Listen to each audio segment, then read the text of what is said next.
Peace, wholeness, and blessings, fam.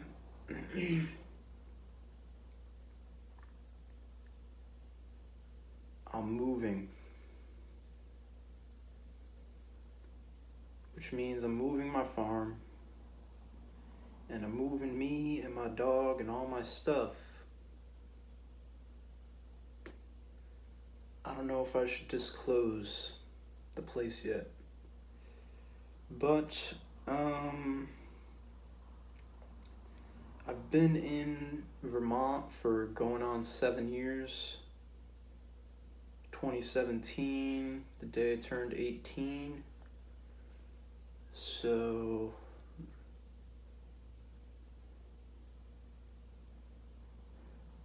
2018, 2019, 2020, 2021, 2022, 2023. So going on 7 years. And I love Vermont. I'll always love Vermont. Vermont, the Green Mountain State. The land of luscious pastures, organic farms, and just doing it the old school way still. That's for dang sure. And it just seems that where I am now, I'm just not happy. And along with that, there is a GMO, genetically modified organism, cornfield. Anywheres from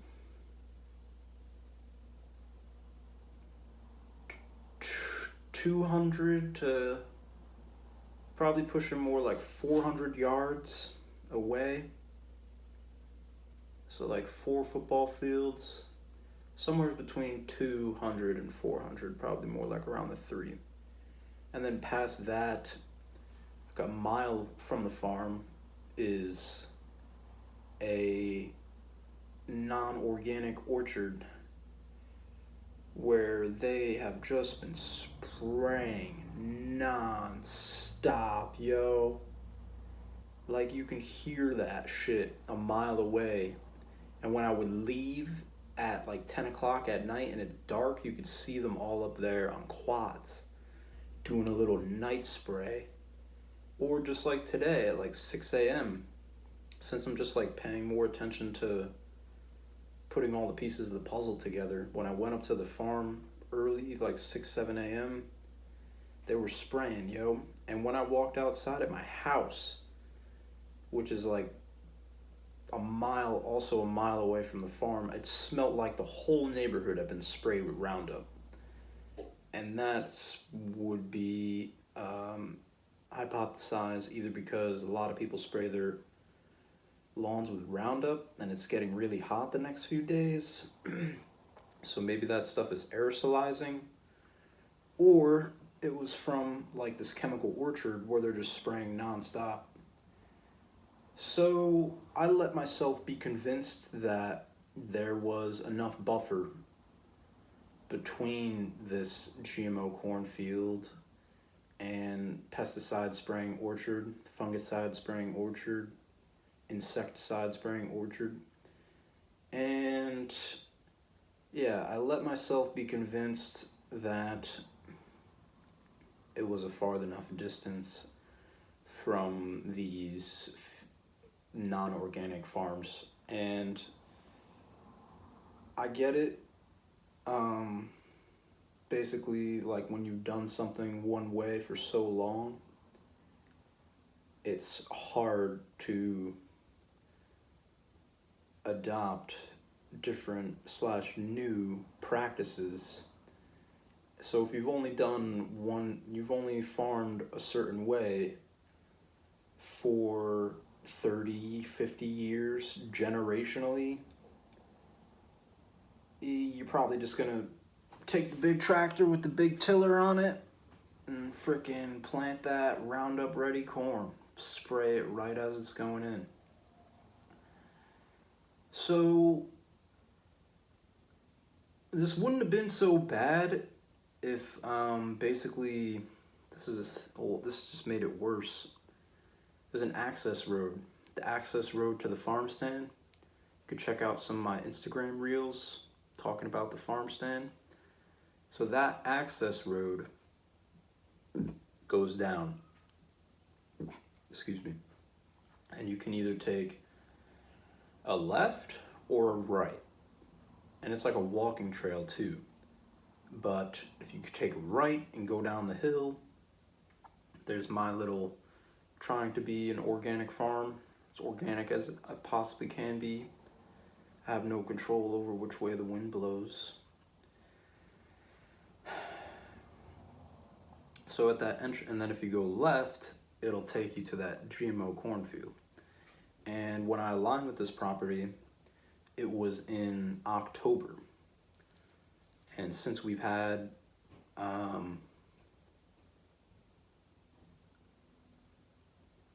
warmer falls, the leaves tend to stay on the trees for longer. So there were still green leaves on the trees in October. So it wasn't told to me that there was this GMO cornfield, and I didn't notice it. So shame on me for sure, but also shame on them for not telling me about that. Seems like we won't get into that, but I just want to live a healthy lifestyle for myself, my dog, and my family. I just want to eat the cleanest food as possible and grow it for myself and my community, and make a regenerative living that way.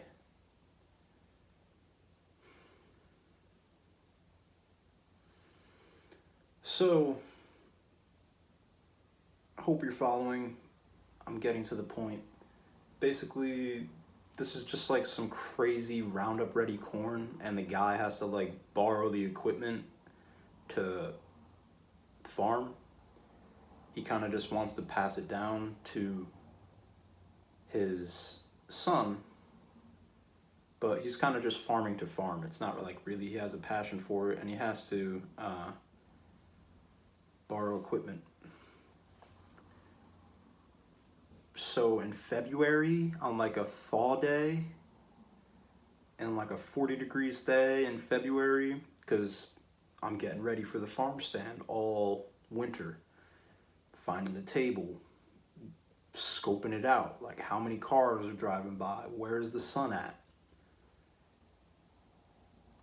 And so instead of like just letting them access the GMO cornfield land from the entryway on that side, I don't even think there is an entryway on that side, and they just always use the entryway to the farm stand, and this was never told to me. So a human being said that basically they only had control on what happened on their land, and then they let them drive these freaking GMO stacked to the top, to the brim, GMO corn trucks blowing mad dust everywhere, dropping piles of freaking GMO corn, and I'm just like, what the heck? So I've left a lot of jobs on bad terms, but I can guarantee you before I left that it was said that I was one of the hardest workers. And there's a good amount of jobs that I have saw all the way through to the end.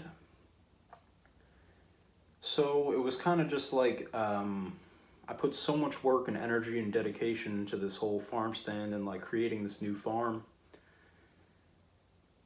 that even though the GMO corn trucks came through and all that stuff, I just still felt like I needed to do it. Because I just like had kind of talked it up, A. B, I was like looking to have different avenues. So like if the farm stand didn't work out, which it didn't, then I'm selling to Wild Oats Co-op in Williamstown, Mass, and that's been great. And I'm also selling to Spice and Nice, Vermont's oldest natural health food store in my hometown, which is only about a 5-minute walk from my house. So there's not a lot of carbon footprint on that lettuce. A little bit more going down, a little bit more carbon footprint on it going down to Williamstown, Mass. Sorry, we're just getting some text messages there. So, I hope you're still following along, getting to the point. Once I did the farm stand in the last week of May, right before, it was like the Saturday of Memorial Day weekend. That was like the first time that I had like stood up there, like at the entranceway where the farm stand was gonna be, where they freaking drove these toxic trucks through, not the truck, but what was in the truck. And we also been in like a little drought period. So like a human being made the debate that basically there's been a lot of snow and rain and all of that dust and stuff like basically would wash away. But I noticed the actual complete opposite from my on the ground live observations and like feeling how my body feels. Literally, I messed up my throat. Like hey, be a good boy. It messed up my throat. Like literally scratchy freaking thyroids. And I'm very hypersensitive to chemicals, and I will be even more so now because of this experience. It's a blessing and a curse in many ways. So I did it the first week. I stood there all day for 9 hours, 8 hours. I'm just like, how am I gonna do this all summer until November? Like literally poisoning myself, and I'm trying to bring people like a good product and a clean, good product. So like how could I knowingly stand and like sell my produce or sweet potato slips or pesto right where I knew like GMO corn had been dropped and like dust had been blown all around. So just to end that note, I noticed the exact opposite.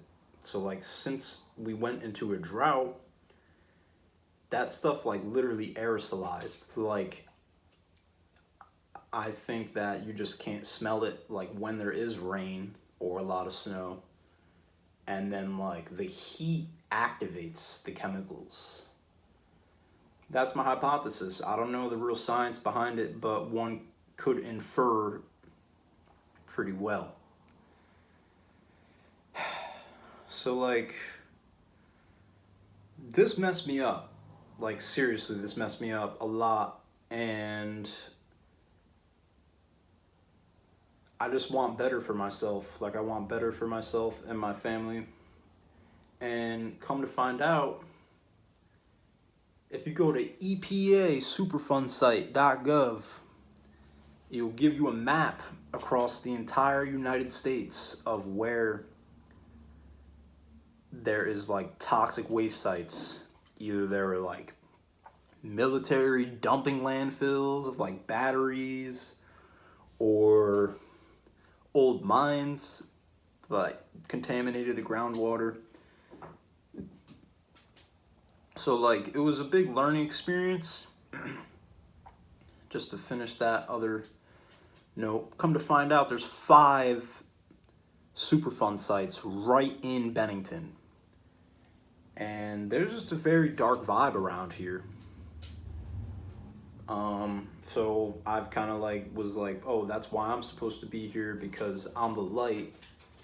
one of the many light workers, and I'm supposed to shed light on this town. And like I tried. And you know, it's just like one can only try so much, you know what I'm saying? So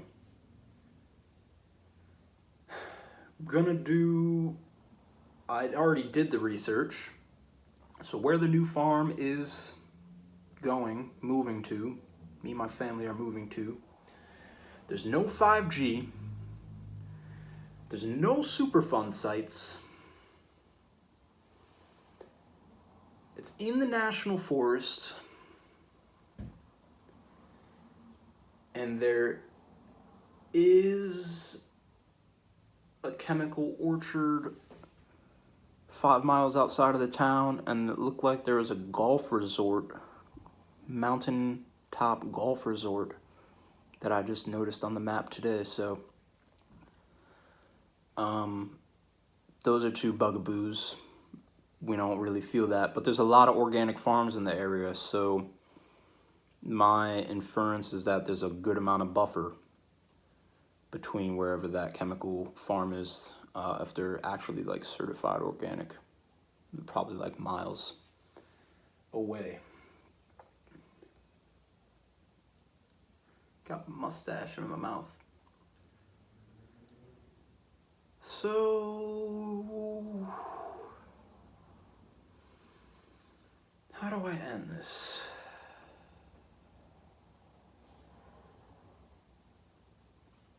I was trying to be the light, and I was, but it seems like things are just too dark around here for me, personally. And now that I knowingly know all the groundwater is contaminated, like, go to Superfund site, epa.gov, look at the map.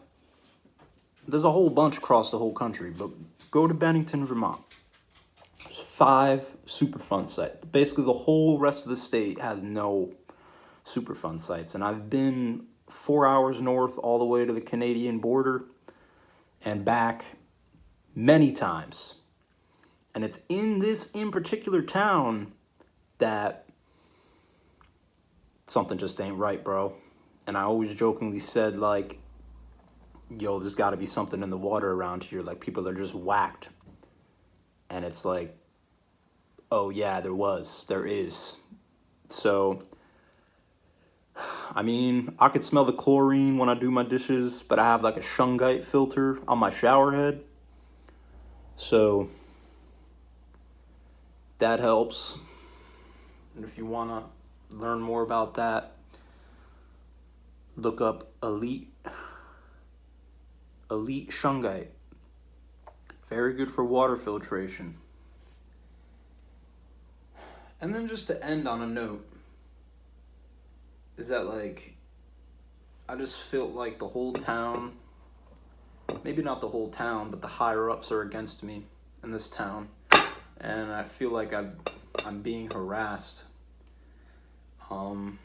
Because, so after I did the farm stand for the second week, and I'm just like, yo, I'm not going to do this because I let it wait a week. Try to let my throat healed up. I stood there for 8 hours again all day, and my throat hurt. So I'm like, yeah, I'm not going to do this.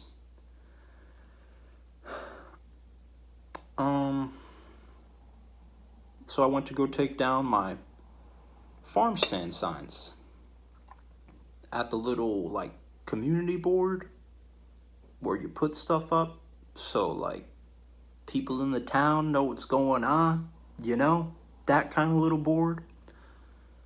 So I went to go take my sign down, and the town of Bennington does like little board meetings, and they always post like a piece of paper.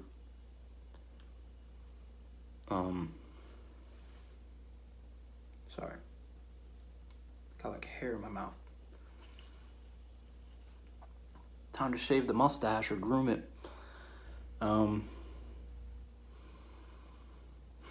I went to go take him down, and the town put their town board meeting papers, 2 of them, over like covered up my signs talking about the farm stand, like what day it's gonna be on, from what date to what day it's to, what the time is. And that just messed me up. So it's like, damn, like how am I gonna stay in a town where I'm literally like not wanted? Like I'm trying to do something good for the town and they just cover me up. And the higher ups that be, I basically just mean like, I don't know, whoever runs the town board and probably the police, because I got their homie Sean on like 13K views acting crazy that day. Go look up that video. Chase grass-fed garden gets pulled over for defective exhaust. I beat that case. I wonder why, because he was in the wrong. And then it's just like, I never have seen a cop drive by the farm stand entrance. And I've literally been out there for 7 weeks, like 7 months, observing that spot where the farm stand is going to be. And I've never seen a cop drive by. The day that I had my farm stand, a freaking cop drives by. And then the next week, a freaking cop drives by. And it's just like, whatever, they're just driving by. But it's like, what are you looking at, bro? Like, stop and say hi. Like, ask some questions. Like, what's going on? You know? So, I just feel like I'm being harassed and I'm not welcome. And maybe that's just because we vibrate at different frequencies. That is the number one factor. So, I leave all of my supporters and family with this. One love, wholeness. And stay tuned for more updates.